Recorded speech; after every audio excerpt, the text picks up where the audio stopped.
Hello, how you doing? Welcome to another Keeping the Conversation Alive. My name is Will Perry. How you doing? So how come 80% attract narcissists? Now, 80% of empaths, that is, and why trying to avoid them doesn't work. So let me just get rid of this. It's a strange thing.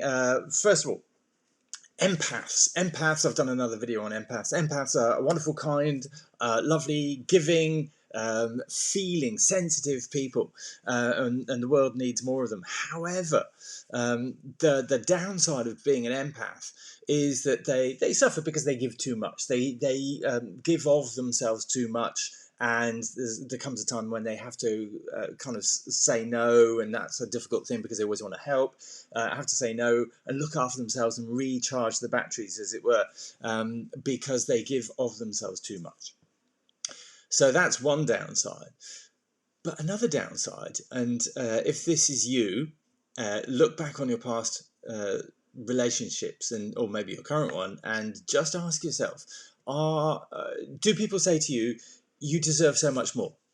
Do people say to you, you could do better?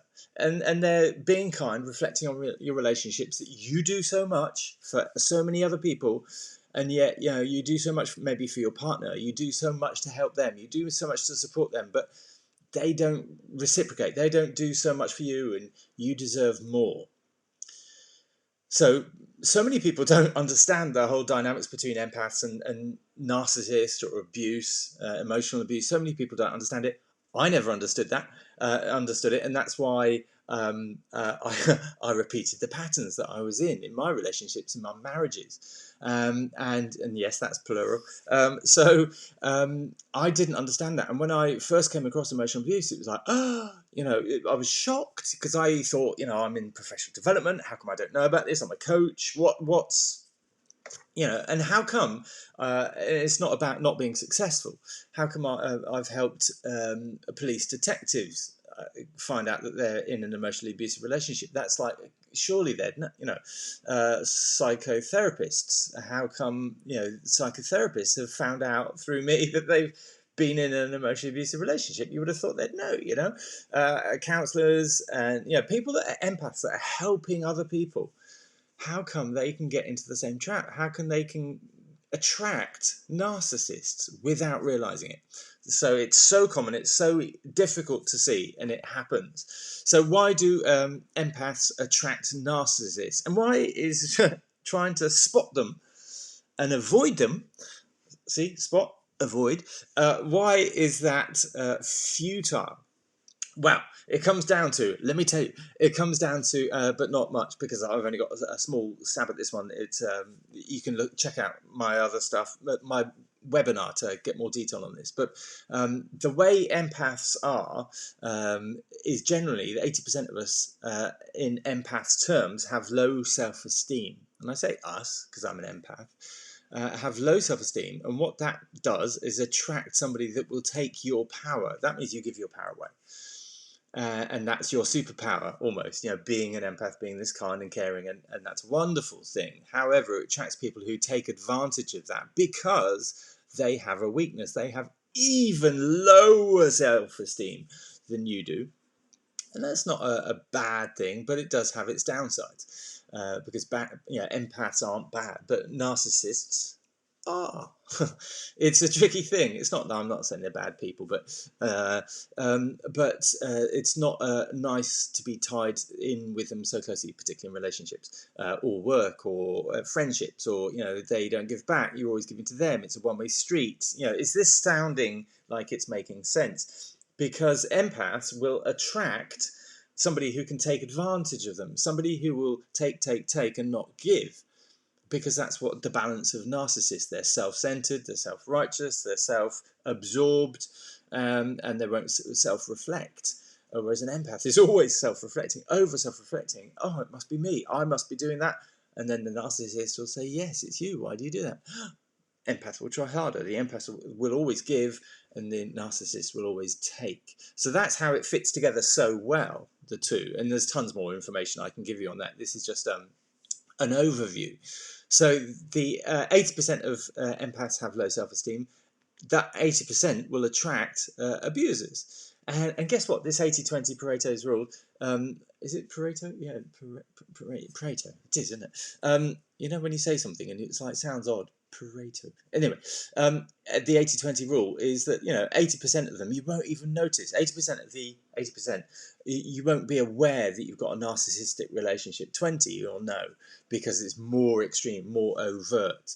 But there's 80% of you who won't be aware that you're in this dynamic of relationship. So that's why I always say start with a test. You know, once you understand that you have low self-esteem, it's like, oh, I am open to be abused, to be taken advantage of, to be a doormat for other people, particularly in relationships. Why do friends say, oh, you deserve better?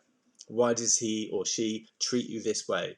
That doesn't sound right. That doesn't sound good for me. But you stick with them because you're giving, you're kind, you love them, you will always try harder, you've got so much more to give. Does this sound familiar? Bing, bing, bing. Alarm bell's ringing. Is that bing? Is that alarm bell? Is it? You know, so it should. So the solution to this, because there is a solution, is to do the inner work, kind of the inner healing. And that changes your attraction. That changes your attraction to attractiveness to narcissists. You cannot attract a narcissist if you have healthy self-esteem, because you wouldn't stand for stuff like that. You wouldn't. Yeah, your radar would be so off the scale for them. You know that you would spot it. You know, no, you'd spot them, and they would spot you. They would be looking for the weaker, and in so many different ways. They would be looking for the weaker one, the ones that's going to give without question, rather than going, hey, just a minute.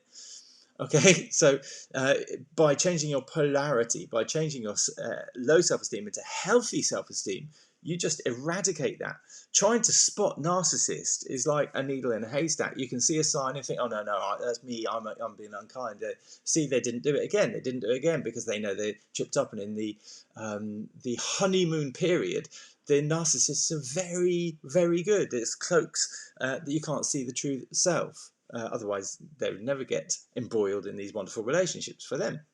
So do the inner work, change, grow your self-esteem, and help more people. Empaths love helping people. You can help more people. When you're in the 20% of empaths that have healthy self-esteem, you can help 80% more people. There, Pareto's rule. You can help 80% more people because you not only have that kind, giving, wonderful nature, but you've overcome your own hurdles and you can show other people to do it, how to do it. You can spot and coach and help and empower other people because you've done that. You've walked the walk yourself. It's not just that you will give and give and give. You will give and give the it makes me think of the fishing rod and the fish, you know, teaching people how to fish rather than just giving them fish. So you can help more people when you have healthy self-esteem, when you're an empath with healthy self-esteem. So my invitation to you, how many minutes that? 8 minutes. So my invitation to you, if this is interesting, if this is like, okay, I need to find out more about this, take the test. I was looking for the button then. Take the test. So if you have taken the test and you know you have healthy self-esteem, take the next step, find out more detail, ask me a question, where to go, ask me for what video you should look at. I'll ask you a question, where's your knowledge and everything, what do you need to know? Check out the webinar, check out, what do you need to do? What's the next step for you? If you haven't taken the test, take the test. The link will be around here somewhere. If not, just ask me for it. Find out if you're in that 80%. If you're in that 80%, then don't just accept it because you're accepting that life of servitude, all right, of being the doormat for people to walk on. And that's not a nice way to be. I know you're a kind, loving, giving person, being an empath, or perhaps you know somebody, in fact, share this video with them. But you can help more people by helping yourself, by changing your life, by growing your your self-esteem to a healthy level. And in the pathway, check out my webinar to find out what that means, pathway coaching. We've got a coaching program to help you do that over the course of a year to help grow your self-esteem. And it's an awesome thing to be able to transform into that top 20% where you can help 80% more people. Hope that makes sense. Ask any questions, take the test, please share, comment, get involved in this and help me spread the good word. All right, many thanks. Loves you, Boya. See you soon. Bye-bye.